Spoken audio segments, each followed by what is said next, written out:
लो भाई बब्बन, बन गई तस्वीर। जरा देखकर बताओ कैसी बनी है। अरे भाई मोहन, मेरी सलाह मानो तो तुम रहने ही दो। एक पेंटर बनना तुम्हारे बस की बात नहीं है। हाँ, तुमने सही कहा। मुझे भी कुछ ऐसा लगता है। खैर, आज शाम की गाड़ी से मैं शहर वापस जा रहा हूँ। कुछ जरूरी काम आ गया है। शहर से वापस आने के बाद तुमसे मिलता हूँ। मोहन अपने घर के दरवाजे पर ताला लगा देता है और वहां से चला जाता है। फिर उसी रात अचानक तेज हवाएं चलने लगती हैं। चारों तरफ डरावना माहौल बन जाता है। तभी मोहन की बनाई हुई पेंटिंग की वो औरत एक खतरनाक चुड़ैल में बदल जाती है और पेंटिंग से बाहर आ जाती है।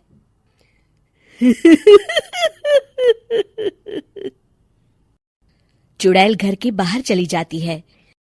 वहीं दूसरी तरफ दो चोर लाला सुखीराम के घर से चोरी करके भाग रहे होते हैं। दोनों भागते भागते गांव के चौराहे के पास पहुंच जाते हैं। तभी अचानक वो चुड़ैल उन दोनों के सामने आ जाती है।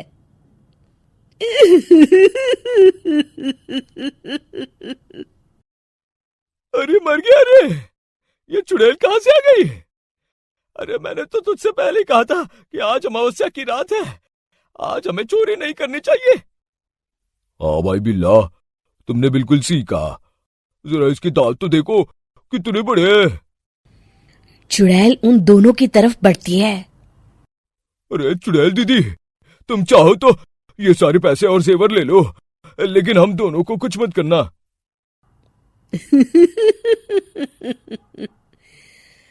पैसे और जेवर के लालच में तुम इंसान बिकते हो, हम चुड़ैल नहीं। तभी चुड़ैल उन दोनों चोरों को पुतले बना देती है।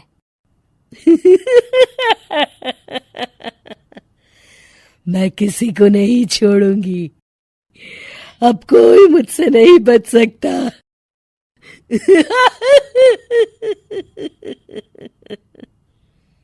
चुड़ैल अपने अगले शिकार की खोज में वहां से चली जाती है। गांव की दूसरी ओर जाने पर चुड़ैल को हरिया, बिरजू और बब्बन दिखाई देते हैं। आज संडे है।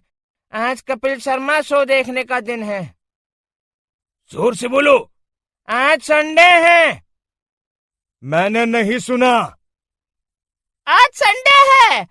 आज कपिल शर्मा देखने का दिन है। हाँ, ये हुई ना बात।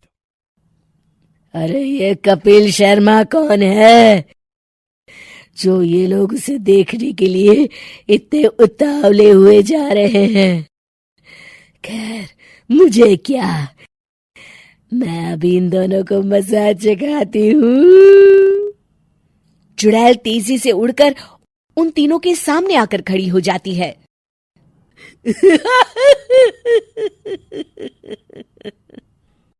कपिल शर्मा शो बाद में देखना, पहले मुझे देख लो। बब्बन चुड़ैल को देखते ही पहचान जाता है। अरे ये तो तस्वीर वाली औरत के जैसी दिख रही है। मुझे अभी नहीं मरना है। अरे भागो रे! तीनों वहां से भाग खड़े होते हैं। बब्बन तो किसी तरह अपनी जान बचाकर वहां से भाग जाता है, लेकिन हरिया और बिरजू को चुड़ैल पकड़ लेती है और उन्हें पुतला बना देती है।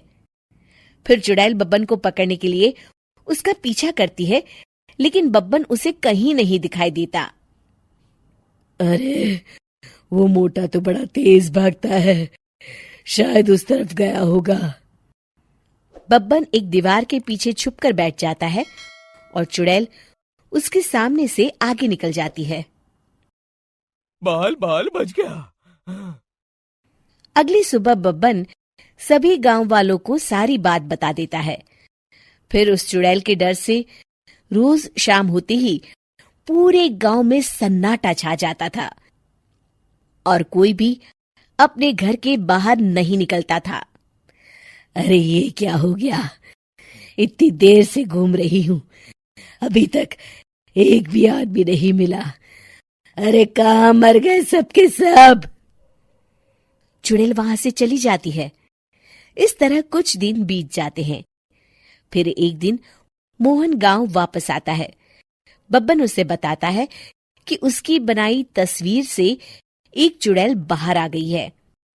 मोहन समझ जाता है कि ये कोई आम कागज नहीं है। वो जो भी उस कागज पर बनाएगा वो असलियत का रूप ले लेगा। अरे मोहन भाई, अब तुम क्या करने वाले हो? मेरे पास एक बहुत बढ़िया तरकीब है। मैं इस कागज पर उस चुड़ैल की एक ऐसी तस्वीर बनाऊंगा जिसमें वो तपती धूप के नीचे खड़ी दिखाई देगी, और फिर जैसे ही सवेरा होगा वो चुड़ैल इस कागज से निकलकर बाहर चली जाएगी और सूरज की तेज धूप में जलकर राख हो जाएंगी। मोहन बिल्कुल वैसे ही तस्वीर बना देता है और जैसे ही सवेरा होता है वो चुड़ैल कागज से निकलकर बाहर धूप में चली जाती है और सूरज की गर्मी बर्दाश्त नहीं कर पाती और जलकर राख हो जाती है।